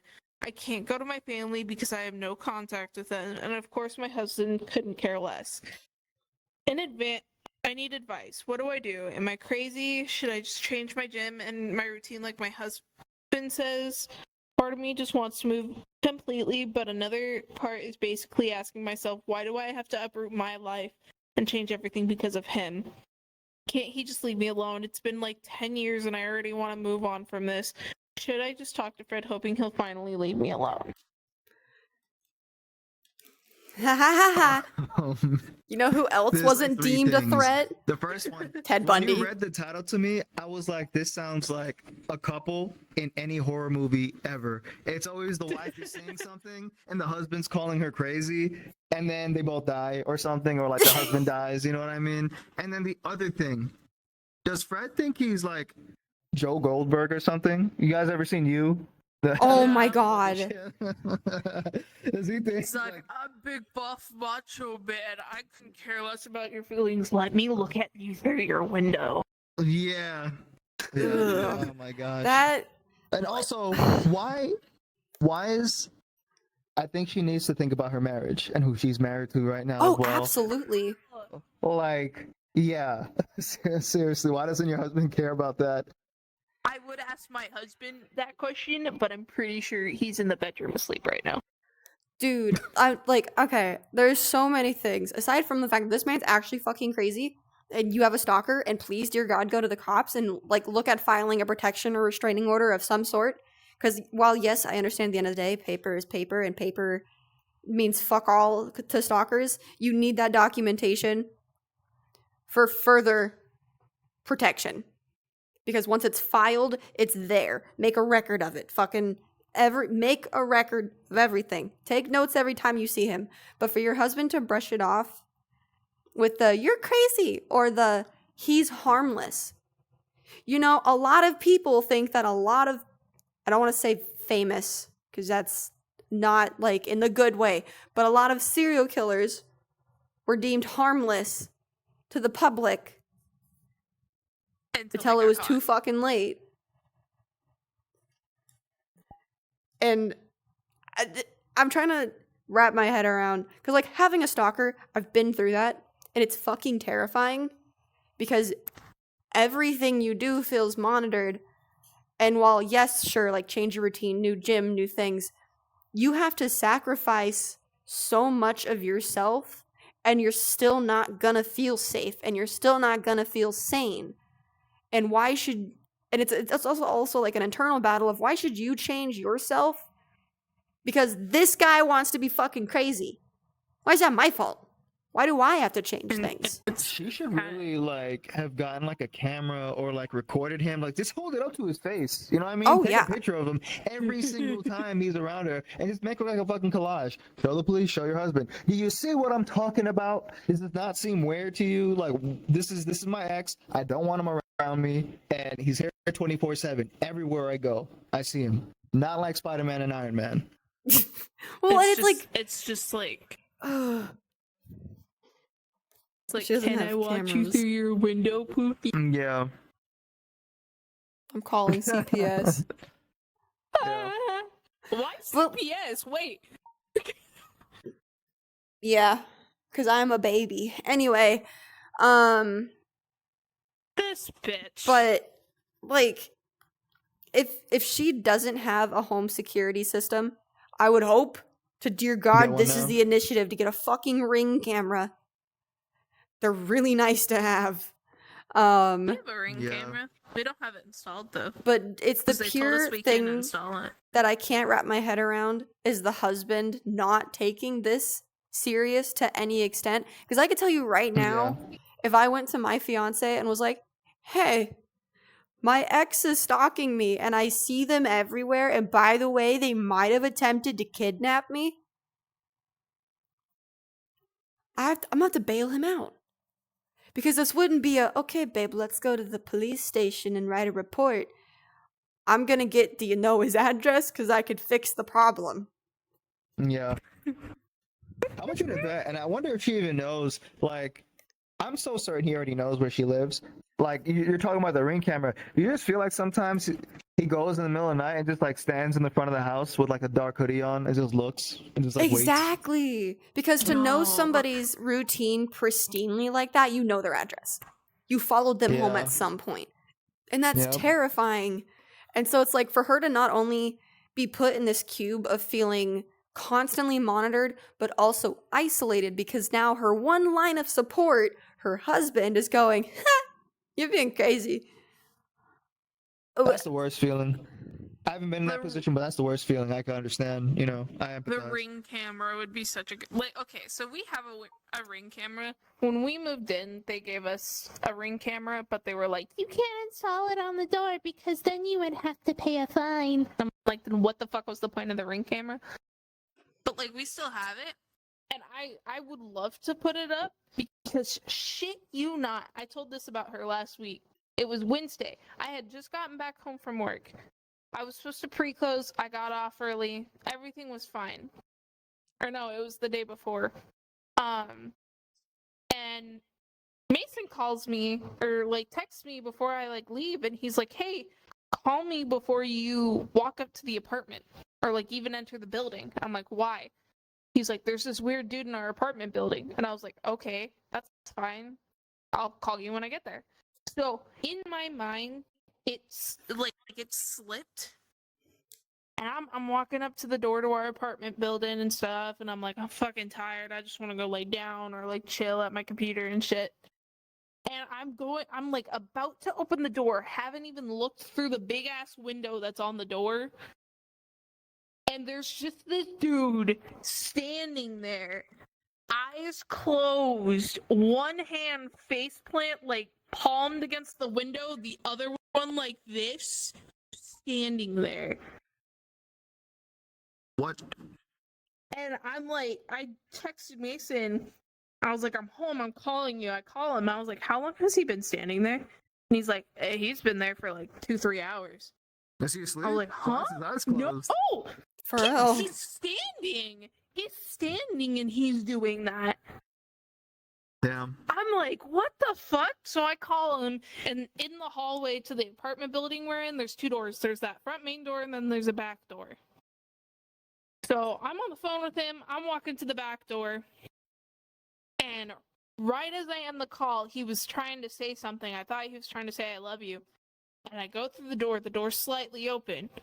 Right when I put my foot inside the building, this motherfucker pops up from behind the door and says, oh, I'm sorry. And I'm like, what? So I walk in, go upstairs, unlock the door, and Mason's just like, I was trying to tell you he moved. I was like, You don't say. Oh my God. That made me almost Does he- shit my Is pants. he a bum or does he live in the complex? I have no idea. I've never seen that dude before. Damn. When was this? Last week. Yup. Oh, so it's ongoing. This last week.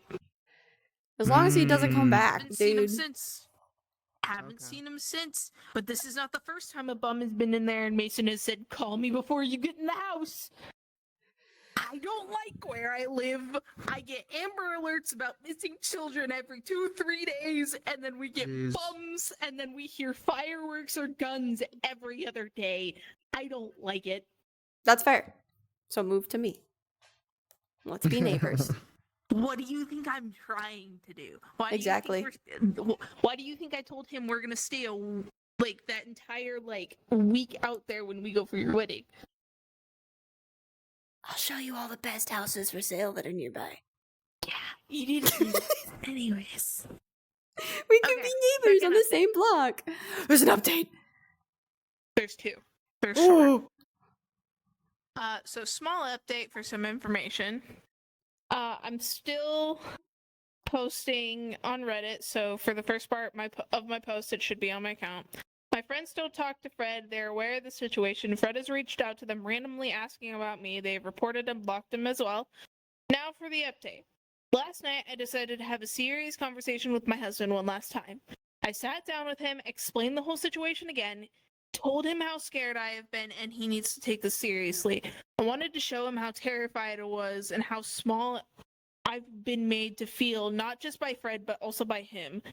How his lack of support / concern for my own safety is making me question our marriage. I asked him if he'd ever do anything if I was found in a ditch.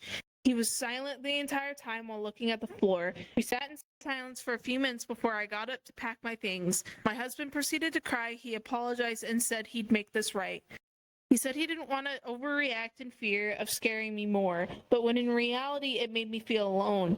My husband has been looking into Fred without my knowledge, and he has found out where he works, lives, and even Fred's family contact information. He wanted to gather more information about Fred before contacting a lawyer. We've both been taking a few days off of work to get our ducks in a row. We're getting a lawyer to gather evidence of Fred's harassments. We're also currently looking for a therapist so we can both talk about this whole situation and other issues we have in our marriage. I also have some voicemails Fred has left me, and I officially think he's lost it. I have an Apple phone, and you're able to see the voicemails from blocked numbers and all that kind of stuff. Some of the messages are him saying straight up gibberish, while others are as if he's having a conversation with me. He says Ooh. things like, "Oh yeah, babe, I got off of work late, so tonight is a no-go," or "I'm off, so you can come pick me up right now." No, yeah. What the I don't fuck? know. I can't do this anymore. There's a lot of fashion in my life. It sounds like he's having a conversation, but it's no one else, just him, and it's terrifying. Oh, My yeah. husband does feel bad and is trying his best to console me. He has apologized repeatedly for making me feel lonely and has been more supportive / open. Currently, he's looking through my car to check if there's anything that maybe might be giving my location to Fred. I'll keep you updated if we find anything or anything else happens. Glad on the therapy. That was the next day, by the way. That was May 23rd. Jesus fuck. Wow. Glad for the therapy. Glad they had a big adult conversation. We need to stop doing, I don't want to say this is a man thing. I think this is just a problem I've seen within multiple people. We need to stop doing the thing of you're just as panicked, so we're going to downplay it. Let's not downplay things. Let's be honest. I think him making the big boy step of actually like looking into it while he was trying to downplay it, that's a sweet thing. But at the same time, you could have been more open about it and said like, hey, by the way, this is what I found. This is also what I found. These are other things that I have found. I hope this gives you a little peace of mind that I am supporting you. I'm just trying not to freak you out more. I thought that he only really started looking into it when she was about to pack her bags up and leave. Oh, he was doing it before? He had been doing it before. Okay. My only problem is like, if you were downplaying so hard, then I want to bring up the phrase of, you're crazy. You can't be doing your own detective work to like help her feel more comfortable and then also say you're crazy. In what sense is that going to help her? Of any kind. I don't know. I'm glad to go into therapy. There's another one. It's a small one. Whew. June 6th. That's 2 days after my birthday. This is all this year, by the way. Jesus fuck. So after my husband didn't find anything in my car, I felt something wrong, so I took people's advice and took my car to the mechanic. Told my mechanic about my situation and if he could look at my car. And to my horror, a couple days later, my mechanic found a small little cube that was placed hidden under my car. At first, I really wanted to believe it was just part of my car or something, but the mechanic explained that it wasn't, and it was deliberately hidden. The cube is really small and magnetic. I called my lawyer right then and told them everything. I got pictures of the GPS and where it was placed. I thanked the mechanic and drove to my lawyer's office. At this point, I was shaking and wanted to cry. How long has this GPS been there? How long has Fred been following me without me knowing? Was he watching me at the moment? Is he going to add another one? I called my husband to meet me at the lawyer's office, and I told him everything. At the office, I just wanted to disappear. I wanted to run away, not look back. I was terrified and felt so violated. Knowing I was being watched for who knows how long, with everything we had gathered, my lawyer was able to get a temporary restraining order that same day. We're currently going through the process of getting an actual restraining order where I will have to go to court and see Fred again. My lawyer says the process can be long and draining, but it's something I do need to get for my own safety. I got a bit scared and had my husband's car also checked for anything. Thankfully, nothing was found in his car. I started feeling watched at home, so I had my whole house turned upside down looking for anything that Fred might have placed. Again, thankfully, nothing was found. I told my neighbors about what we found and tried to keep an eye out for anything suspicious. I also started my safety training for handling a gun and shooting, and still trying to get That's right. Good girl. my concealed carry. But it can be a long process. Thank you to everyone who's given me advice, and I'll keep you updated if Creepy Fred tries anything. That is it. I know what state she's from. But next time he steps on her lawn in the middle of the night, you know what I'm saying? Just Dude, for real. Holy shit. To find a tracker? Yeah, that's next level. I find it funny that there was nothing on her husband's car. And it really makes me think, because like some dudes are so locked into the girl that the guy in the situation, like who's with the girl, is completely invisible to them. Like he does not give a fuck that she's married or anything like that. He's just going in no matter what. Like, dude, the crazy. voicemails. Like, you have a husband? That's fine. You know, okay, I don't want to. This kind of hits close on. I'm not married to anyone, but it's just like and I hate to bring it up this way, okay? But it's like, say I was talking to somebody in VR chat, right? I'm sitting down in a mirror. I'm not really that type of person. Or sitting down in the world. Girl comes up to me, does the e-girl sits an e-guy lap thing, right? But she's on green. And she's on green, and then some dude will join her who was already talking to her in the first place. He'll join, doesn't even look at me, sees that she's on my lap, and he'll go into a small avatar and sit on her lap while he's sitting on my lap. And I'm like, bro, do you not see that I'm parked up here already? Like, Lap inception. am I invisible to you? Like, what the fuck? But yeah, that's how I feel that this stalker was like, he does not give a fuck. She's married, doesn't give a fuck about the guy.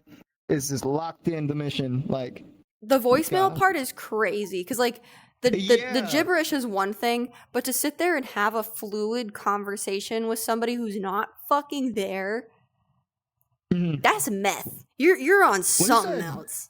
Gibberish, I thought like he was manic, and you know, odds are he might actually have like a mental. He definitely has a mental condition, without a doubt. But yeah, yeah, like what the fuck? I'll say if it's not mental, it's drugs or both. Yeah. The only time, like, say if I were to call you, right, and you didn't answer, Mm-hmm. the only time I would have a conversation on a voicemail is if I felt endangered. So, like, if you didn't answer and I knew Mason was at work and it goes to voicemail, I would leave a voicemail of where I am, what is happening, probably some random ass words, just so you could get a better picture and where I'm headed if I am walking anywhere. See, that's fair, because I will say, so I encourage this across the board for anybody. If you have safety people that you can call whenever you're doing things, right? So for those who do understand this reference and where it's coming from, I love the show Supernatural. Big comfort show. Fucking obsessed with it. I own like the first 6 seasons on DVD. One of the phrases from that show is there is something in my shoe. When that phrase is said, it is to insinuate to the other person, I am being followed, they are within earshot, and I can't actively say, I am being followed, so here's a code word, come help me. Mm-hmm. Being a woman, I taught that to my dad, and I was like, if I call you, and I say there is something stuck in my shoe, I am telling you I need help. Yeah. And that actually came into play. So I went on vacation in Texas. Accidentally ended up in the bad part of town. I was walking back to my hotel, and there was a guy that was catcalling, and I ignored it, but he kept catcalling, and I went to take like a quote-unquote take a Snapchat photo, right? I needed to see what was behind me without looking obvious. And so I did a little fake ass pose and held my camera up. And he was still behind. Take random turns, he's still behind. I'm still hearing catcalls. So I call my dad. Granted, in this situation, if something happened, I'll be so for real, he wouldn't have been able to do anything. I was not in the same state as my father. But I had my location on, because we're all on Life 360 still. And so he knew what was going on, at least if something did occur and the phone was going. And so I called him, and I get the, hey kid, like, what's up? And I was like, oh, nothing much, dad. Like, I just have something stuck in my shoe. I'm trying to remain calm. What was it? I had a homeless guy silly. follow me to the entire silly. fucking... I'm gonna beat you up. What's in your shoe? It's this little pebble that keeps going, hey, pretty lady. I'm just gonna say it's kind of goofy. I get what you mean, like you just wanted a catchphrase or whatever for the situation. But I wouldn't believe somebody if I heard somebody just say, "Hey, Dad, there's a pebble in my shoe." I'm like, "What the fuck is she talking about?" Oh, wait, I see. No, I ingrained that into him because, I had to find ways to play it off that somebody wouldn't catch on to what I was saying. And so it'd always be like, oh, I'm walking back to the hotel. Oh, hold on a minute. There's something in my shoe. And he paused. Oh, okay. And he was like, are you being followed right now? And I said, yes. This has been going on. We're like maybe 2 blocks in. And my hotel's less than a 3-minute walk away now. I don't know what to do.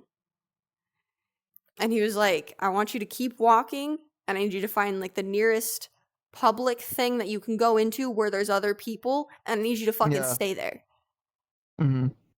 And I always carry some amount of weaponry on me. I don't have a concealed carry. I don't have a pew-pew license. Yeah. I like knives. I had a knife in my pocket the entire time, ready to go.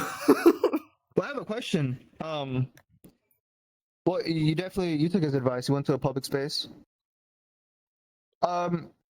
What happens? Like, okay, I haven't been in the situation, so I don't know. I'm asking you, if you started to run, do you think he's gonna start running too, like a cheetah or something, like going after Yes. the prey? Like, Because it's something that that I've noticed. I've been followed numerous times throughout my life. Unfortunately, I grew up, not where I Yeah. grew up. I shouldn't say where I grew up. When I moved out at 18, I bought the first apartment I can get my hands on. Obviously, was not in the greatest area. You learn quick do's and don'ts. If I walked like I didn't see them, they would remain at a walking pace. If I sped up, they sped up. If I started speed running, up. you would see that distance close. And the only time I ever Oh. took off running is when I knew safety I could get to first. There was an incident at an apartment that I lived at where a guy was following me as I was walking my dog home. And I love my dog so much, but the way in which I about let her go was so fucking fast because Mhm. she was a puppy. She had no fucking awareness. We're being followed from the dog park. I'm trying to pick up my pace. I see the apartment. It's the gated kind of thing where you scan a key to open the main door. So I know I just have to get to there. Once I'm in like the main lobby area, he can't come in because he doesn't have the scanner that I have. And I'm like, he's closing the gap. Then I the go to scanner pull failed. my dog. No, Nellie, I love my dog. When she was like 6 months old, she went, ooh, the stick. I really like this. We should take time to look at this stick. And I'm tugging, and she's a big dog. Oh. And so Uh-oh. it's all for like nothing. And I look behind me and I see that he was about like me to the end of that couch distance. That's too close. Yeah. And so I had to think, my options are, I can just yank you hard enough and I'm going to take off running and my dog will get excited and she'll run with. Or I am dropping your leash, hoping for the best, and I'm booking it. And thankfully, I did like one more good yank on her collar to where she was like, okay, no more stick. And I just fucking bolted. Yeah. Damn. And I knew I wasn't tripping when he came up to the building right after. Like, I slammed that fucking door behind me. Yeah. He came up no less than 2 seconds later trying to open it. And I was like, oh, What the I'm not fuck? leaving. Jeez. Was he a big guy? It's crazy. So, like, They have like, those any situations crime are deployed in your area terrifying. about that? At that time, there was a big, like, let's see, I was around like 18 or 19. Sex trafficking had been going on really bad. Mm-hmm. That's crazy. It was a great time to be alive and learn so many tricks. And now I have knives and tasers and protocols, and like, you could take me Yeah. to a building and I can promise you I'm making 5 exit plans for any situation imaginable. You got the pepper spray? Not anymore, but I have a really nice taser. It's a mushroom Nice. taser. It is a mushroom taser. It has butt cheeks. Not familiar. It's this cute little brand that makes tasers, but like cute tasers. And so it has like a little Is it smiley like- face on it and it has butt cheeks, but it's a taser. Is it like nonchalant, like so they don't see it coming? Or Yeah, I guess you could say that. It looks like Yeah. so the top part of the mushroom is like silicone. If you remove that, you see the prongs. mm-hmm. Okay. So unless that comes off, Interesting. it just looks like a weird mushroom thing that I'm holding. Okay. The first time she showed me that, I thought, because she didn't have like the mushroom side turned over, Yeah. like where the dots were. I was like, is that a Oh. I know it's a taser, but is that? And then she turned it around, and I was like, "Oh, it's a mushroom." What? It's a mushroom with butt cheeks. I love it. They make a Yeah. frog one as well that also has butt cheeks. It's great. That's interesting. It also has, the reason I love this taser so much, aside from the fact that it's rechargeable, it has a safety mechanism on it. So it has a wrist strap. If the pin that attaches it to the taser gets pulled, it can't be used against you. So if somebody Oh, takes okay. that from my hand and it unplugs, I cannot get tased. That's good. That's pretty neat. And it has a flashlight. The flashlight's nice. I use it to catch frogs. Wow. Flashlights stun them for like a few seconds so you can pick them up. Oh, really? That's Mhm. okay. If you shine a light on a frog's Cool. eyes, they will get paralyzed for like 5 seconds. So you can just be like, "You're mine now." It's great. You ever seen the TikTok with the dude who's always going through like the Florida wilds or something? Oh my and god! he's looking with the crocodiles or the alligators and I'm like, Yeah. how is this possible? He How just in the walks middle down of the night, barefoot. barefoot. How? This is fake. Like, nothing's biting him. No crocodile took a snip of his foot. He didn't. I can like, safely step in say something- that's oddly normal. Really. So, my fiance and I work in the same location. There's critters everywhere. There was a snake in the store one day, and everyone's panicking, blah blah blah. He was near that store, so I texted him and I was like, "There's reports of a snake. Can you go like look at it and help? Because there's 2 women freaking the fuck out." I get a picture. Now, granted, it was a little guy. This thing was no bigger than a pencil. I get a picture. Yeah. He just walked in It and was went, all "Oh, yoink," Yeah. and just walks Yo, out with a that's what snake the in guy his says on hand. the TikToks. Yeah. And I do that with frogs and lizards. If it lets me pick it up and it won't bite me, I'm picking it up. How do you know? How do you know it's not gonna bite you? Like eventually. I hope for the best. I see. I'm known at work for picking up frogs, lizards, on occasion mice, because I'll just put a towel over them and scoop them up and take them out, Oh, and moths. okay. See. I am the weird critter person that everybody fears. As long as it's not a spider, I'll pick it up. I think I remember there was like a hurricane or something, or like a big flood in Florida within like the past year or something. It was like a TikTok of an alligator that was in somebody's house just sitting there. Like, how are you getting that out? It'll pick up the babies and throw them. Okay. There's a recent hurricane somewhere. I don't know if it was Florida or more on the Texas end. But baby hammerhead sharks actually got like scooped out of the water and flung on the land Wow. and hit one guy in the head. What the hell? I'd be creeped out. It took Sharknado to a whole new thing, and it was awesome.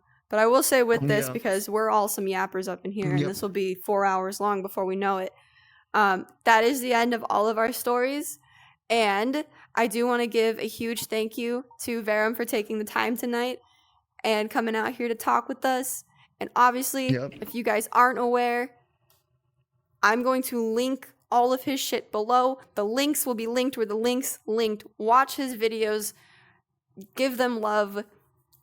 They're for you guys. They are to make you more aware. This game is all fun and games, but it has a different side. Please be safe. Please don't be stupid. Protect kids. Believe what people say sometimes. When it comes to this, Yeah, please yeah. believe them. If they tell you they all have fun and DID, games. don't. Till it's not. Literally. Till it's not. And with that, we will see you guys next week. Bye-bye. Bye bye.